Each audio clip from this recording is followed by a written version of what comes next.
successive acharyas of the lineage to Jagat Guru Pujya Shri Shankar Vijayendra Saraswati Swamigal,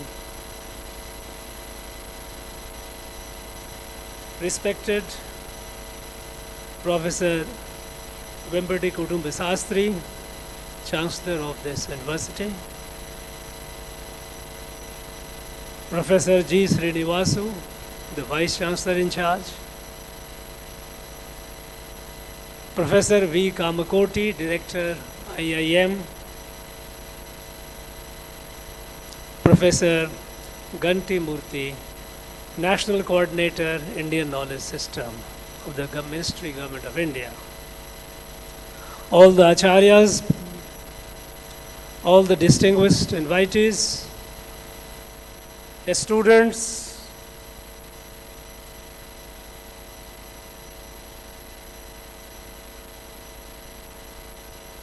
all the esteemed guests.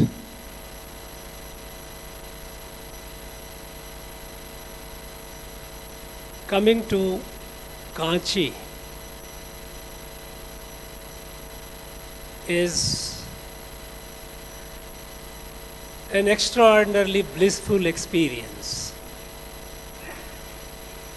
And that over that, listening to Jagat Guru Pujya Shri Shankar Vijayendra Saraswati ji is an added great bonus for me. This place, Kanchi, when I think of, I go back to my young student days when my parents, my teacher used to mention about the 7 holy tirtha, when they used to sing Ayodhya, Mathura, Maya, Kasi, Kanchi, Avantika, Puri, Dwaravati, Chaiva, Saptaita, Mokshadaika. Since then, I've been hearing about Kanchi. When I got the opportunity, the divine grace, came to Tamil Nadu and started familiarizing myself more and more about this place, its heritage, and then I found that this place, this Mokshadaini, Kanchi,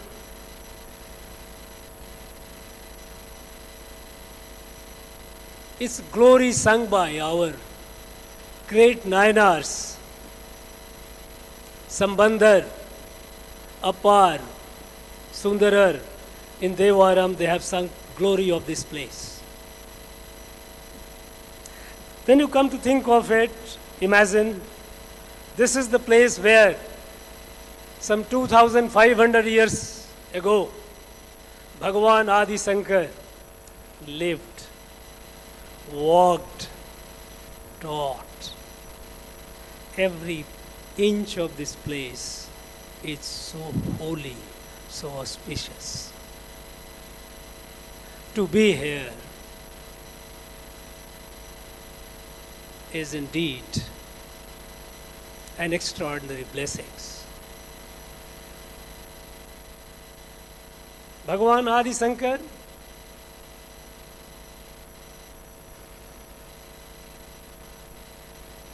we have read, we have heard about his extraordinary achievements.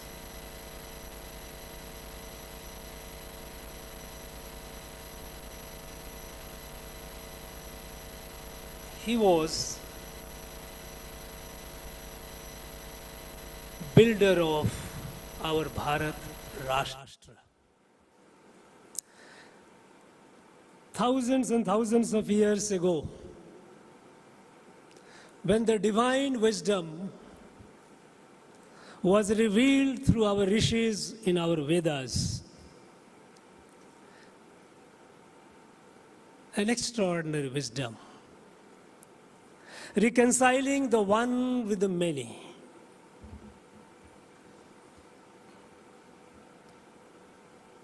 All these numerous diversities that we see, essentially they are one and the same.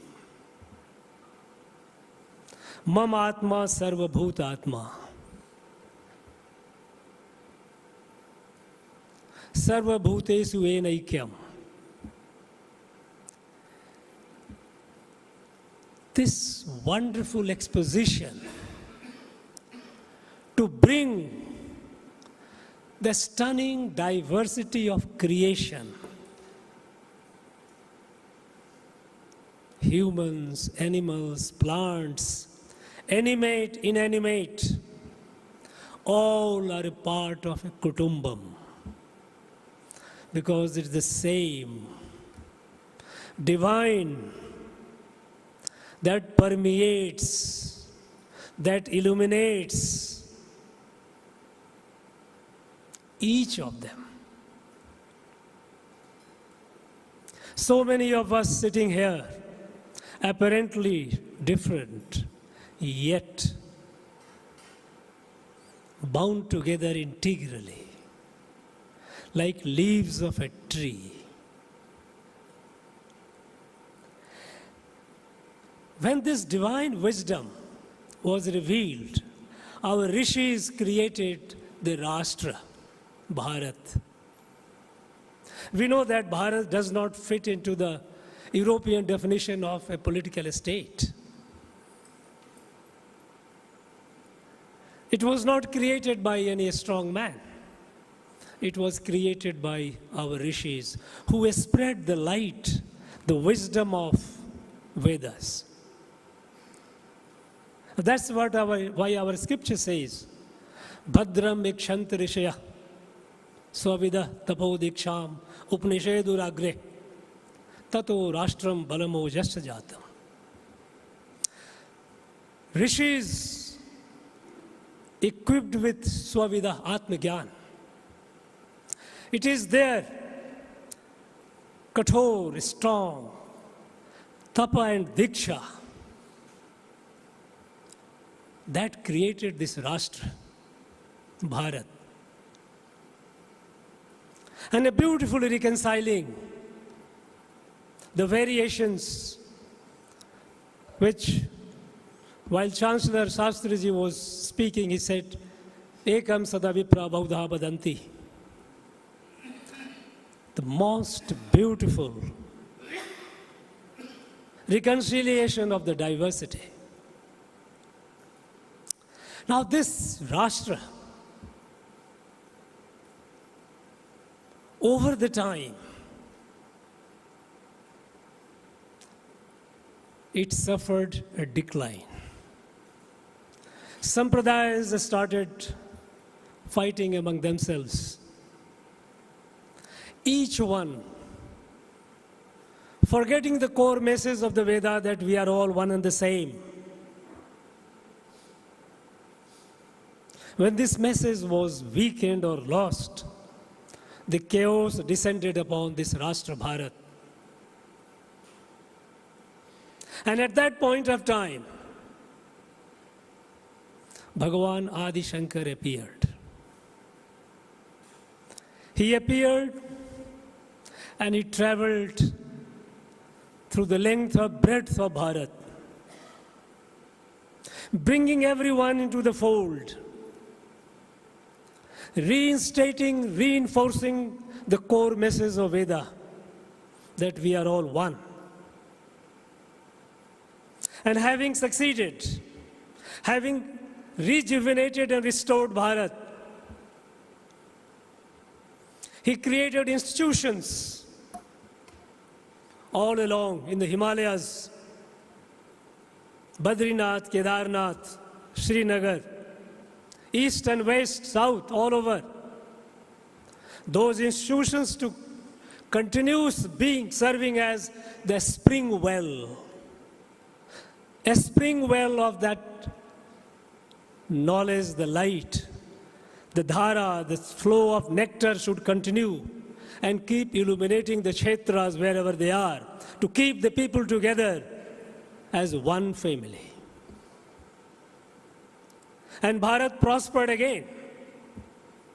Bharat prospered, it became what we learned in our books, Sone ki chidiya, golden bird. Bharat was the economic powerhouse of the world, largest economy of the world. In the West, Middle East, up to Rome, Central Asia. In the East, Southeast Asia, China, all over, goods produced by Bharat were feeding all these markets. And Bharat was filled with gold. We know that in Bharat we don't have much gold mines. Bharat, there is no natural source of gold, and yet Bharat was the golden bird, because through all these economic transactions and trade, gold came to Bharat. And Bharat was prospering, a vibrant Bharat. But again, when the dharmas began declining and the foreign powers started looking at Bharat with greed, invasion began. Islamic invasion first. They came, they looted, they destroyed our temples, the institutions that were serving as the spring well of Sanatanadharma, Sanatanadharma, which is the dharma propounded by the Vedas.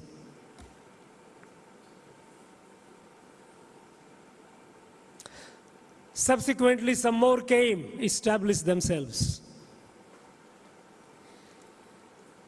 And established themselves, began ruling, began looting, began destroying, began choking all the spring wells. Some of them began imposing taxes on those who believed in Sanatanadharma. They called it jizya tax. That continued for a few centuries. Then the Europeans came. They came for trading, but then they occupied. And once they began colonizing this land, they began destroying again all the institutions of Sanatanadharma.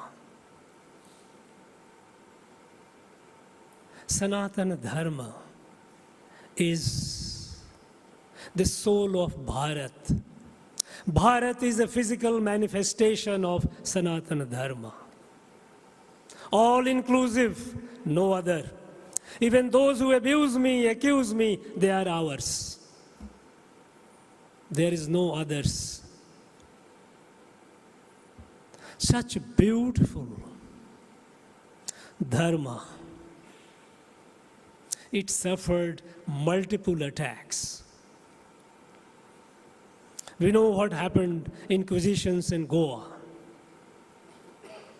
Similar inquisitions happened in the rest of the country as well. Here, when I was going through some papers of the archive, I came across a document. 11th of November 1839, 70,000 people of Madras Presidency. They wrote a petition to then Governor John Elphinstone, requesting, appealing him not to destroy our dharma. Because what they had done, they had choked, while the Islamic invaders had physically destroyed the institutions of Sanatanadharma. The British, they choked the supply, the oxygen. Because all these institutions were supported by the land, and they brought the land under taxation. Institutions perished. All our educational institutions, one by one, were closed. And when the missionaries started setting up the institutions under the patronage of the British, it was mandatory for the students to get admission. For getting admission, they had to forsake their dharma and be converted. And that letter is a testimony. The appeal, the 70,000 people, imagine, at that point of time, what could have been the population? Nearly 175 years ago, more than that. What was the population? 70,000 people signed a petition, making an appeal, please do not compel us, our students, to forsake our dharma. But atrocities continued. And then came independence. When we got independence,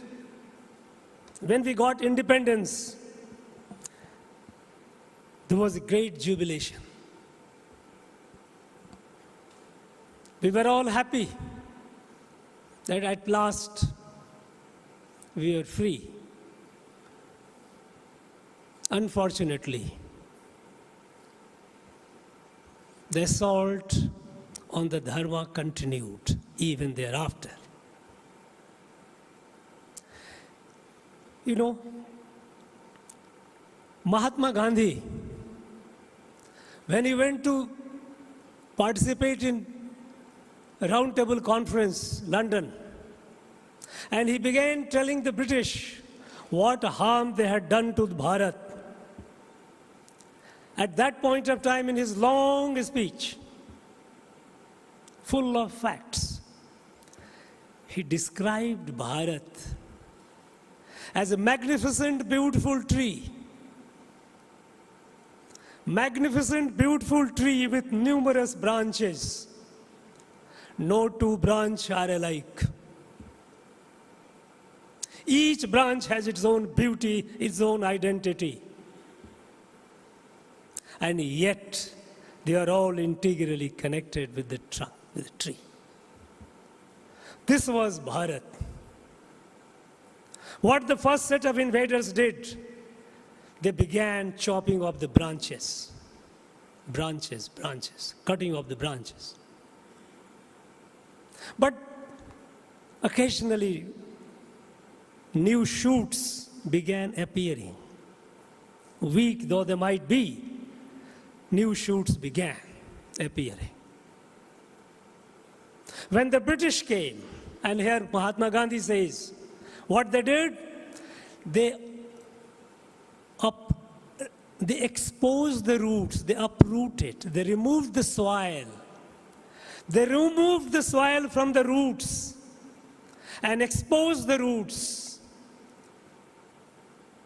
Because when our institutions were deprived of resources, when they were deprived of the necessary nutrition, the beautiful tree perished.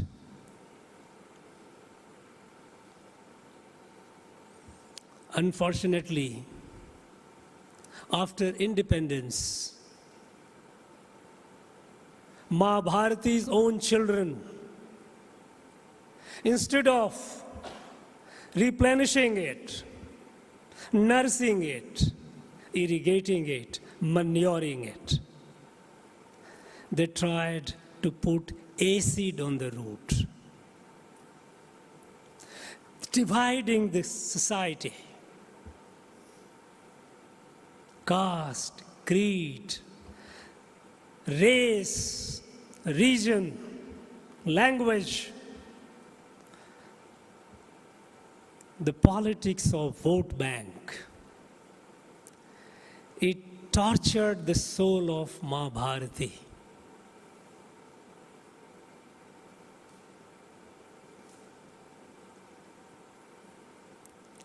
And today,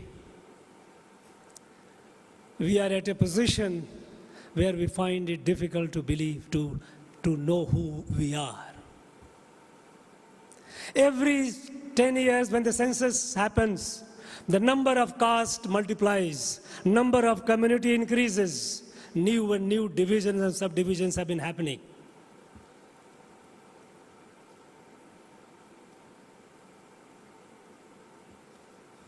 Where is that oneness? Where is that beautiful tree? Fortunately, for the last 1 decade, there has been a change. Perhaps it's a divine intervention. At a time when the world is facing existential crisis, be it climate, be it pandemic, be it war and conflict, be it weapons of mass destruction, the world is most vulnerable today. Never before the world was so vulnerable as it is today. There are countries with weapons of mass destructions in such a number that each one of them can destroy the whole world many times over. At this point of time, at this vulnerable situation, divine intervention for Bharat to rise again, to wake up and save the world. And Bharat began waking up.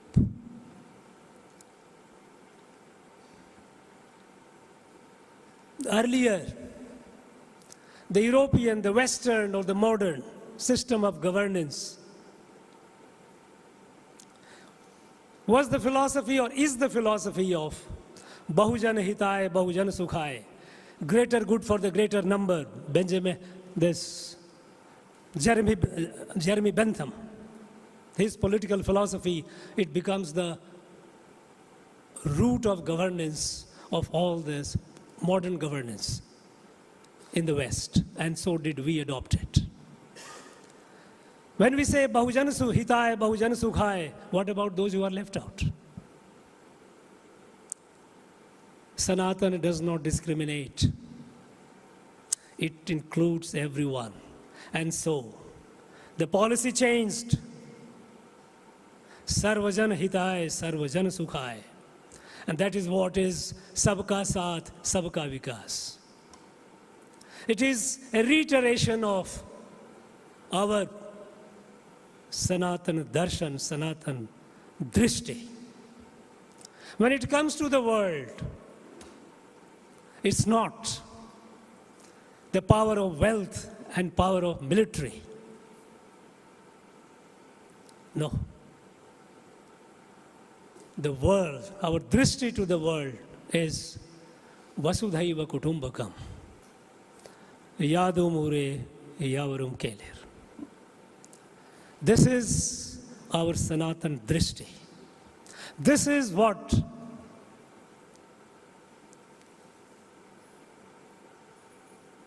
our great Bhagwan Adi Shankara had launched the mission for. Today, we find that all the spring wells, the watering holes of our civilization, our spirituality, our dharma are getting revived. Building of Sri Rama temple at Ayodhya, creating this Kashi Vishwanath corridor, Bhagwan Adi Shankara statues at Kedarnath, cleaning of our holy rivers, beginning Holy Ganga, Kasi Tamil Sangamam, Kasi Saurashtra Sangamam. These are all part of that rejuvenation. Because without this, we are nobody. The path on which this country was set on was so self-destructive that it was self-negation. Today, when we are celebrating the 2500th Siddhi day and year of Bhagavan Adi Shankara, it's a day, it's a moment of great reflection.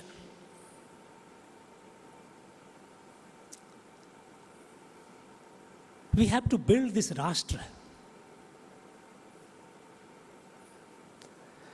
Bhagavan Adi Shankara or our Vedas are not only for Bharat. And Bharat as a Rashtra is not just a geographic entity. Rashtra, essentially the purpose is to turn the whole world into a Rashtra. Where this Sanatanadharma, that we are all one member of one family, that drishti prevails. And this responsibility to spread this is on Bharat and Bharat alone. Sri Aurobindo, a great Vedantic scholar and rishi, on 15th of August 1947, he had written his dream. He said, the moment has come for Bharat to fulfill its divine obligation. Divine obligation because this light, the Vedic light, that we are all one, the entire creation is one. It came to Bharat. And it was not an accidental, it was not a coincidence, it was a divine design that on this holy land, this light descends. And now, it is the responsibility of Bharat to spread this light to the rest of the world. Because our Vedas, our Sanatanadharma does not discriminate. There is no big, there is no small, there is no in between. Our Veda says, Te ajeshta akanishtas udvidho amadhyamaso. There is no big, there is no small, there is no middle. We are all one. Sangakshadhvam samvadadhvam samvo manansi janatam. Together. Our prayers, we say, Sarve bhavantu sukhina, Sarve santu niramaya. This is what we are. This is what is our true self. And to spread the light, we have to strengthen. We have to nourish and rejuvenate Ma Bharati. Unfortunately, even today, why even today? Because for all these years, and even after independence, we continue destroying, we continue torturing the soul. But now that the beginning has been made and things have started looking up, we have to heal the wounds inflicted on Ma Bharati. Still, we have so much of social discrimination. It pains me when I read the newspaper and see there are people who are in our own people, those who are made untouchables. Their entry to temples are barred. When Adi Shankara prostrate before a Chandal, when our Shastra says,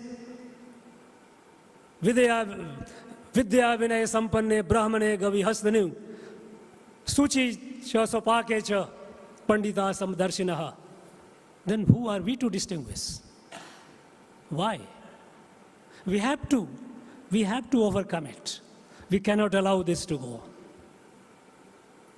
And today, that we have started waking up, and when we feel that the gone are the days of suppression, it is time that such institutions, which were the spring wells of our wisdom, our learning, our jnana and vijnana, we don't have to be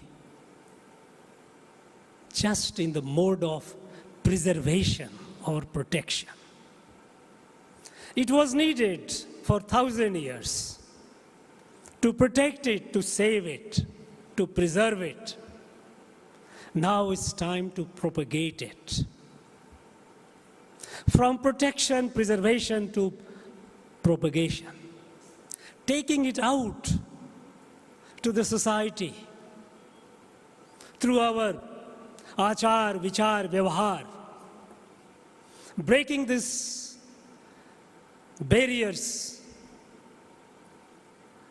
embracing all in our fold.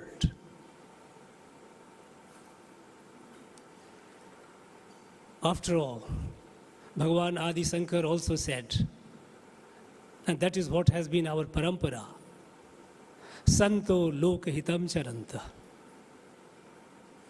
It is for Lokahit, for Lok Kalyan. I think our acharyas have a great responsibility to spread this light to the society. Our children, generations have been deprived of it. When I, soon after independence, I was one of those who were fortunate enough to have been taught, despite the fact that we have several hundreds years of occupation and colonization, still in our schools we used to be taught lessons from Mahabharata, Ramayana, slokas from our shastras. In our school, primary school, we used to have the prayer, and the prayer used to be, हे प्रभु आनंद दाता ज्ञान हमको दीजिए लीजिए अपने शरण में हम सदाचारी बने ब्रह्मचारी धर्म रक्षक वीर व्रतधारी बने अग्रता सकलम शास्त्रम पृष्ठता ससरा धनु. But in the name of secularism, inflicted in or inserted in the constitutions through a fraud, we purged our entire textbook. Today our children, they are completely unaware of these. We cannot expect this Rashtra to grow and to fulfill its destiny, to spread the light to the rest of the world with this kind of youth.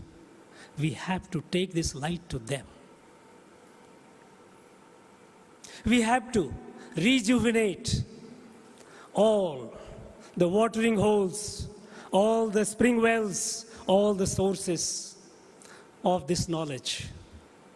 Take it to the society. Eradicate whatever vikritis have crept into it. And this we have to do it in an age-appropriate language. We know this Satya is Sanatan. It doesn't change. But we also know that Jagat is Mithya. And this Mithya Jagat has become far more powerful with the advent of technology. Technology has made it so powerful that things which are illusory, illusion, they look so real. And it's all the more important that while we remain uncompromisingly Puritan in our essence, we must be contemporary in our expression. The Yug Anukul Bhasa. Only then, and then only, we will be able to take this message to our youth. And this is our responsibility. And at a time when we are celebrating the 2500th year, it's a landmark in the history, in the flow of time. 2500th year. For humans, it's enormous figure. But it is a landmark. It's the beginning of a new era, Yuga Parivartan. And when through Yuga Parivartan, Bharat is going through that, our institutions, our dharmic institutions have a great responsibility to be part of it. And to be part of it in a manner that we, realizing that the dangers, the existential threat that the world is facing, the clock is ticking. We know how long. If Mother Earth is not cooled, it's not going to survive. So with sense of urgency, we have to take this message, to take this light to the society. And I'm sure with a resolve and resolute commitment, we will take this message, the core messages of Bhagavan Adi Shankara, to our society, equip our youth to take the light across the world for the benefit of the world. This institution is special. This was built by Bhagavan Adi Shankara himself. It is here who consecrated Ma Kamakshi, the supreme Shakti that illuminates everything. This institution has a great responsibility towards building Bharat Rashtra. And I have no doubt we are conscious of it and we will do it.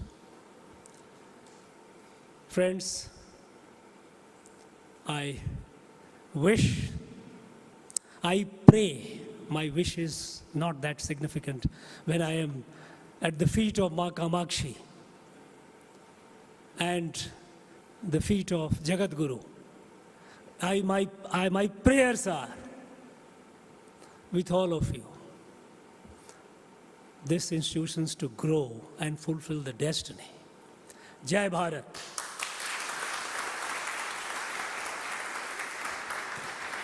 Thank you, sir. Your reflections on the timeless principle of Sanatanadharma and the rich cultural heritage of Bharat remind us of the enduring values that have guided our civilization for millennia. It insists us to follow the path of faith, compassion, and oneness in our daily lives as taught by Sri Adi Shankara Bhagavad Padacharya. Now we invite Dr. Debajyoti Jana, Assistant Professor of Sanskrit, to propose vote of thanks.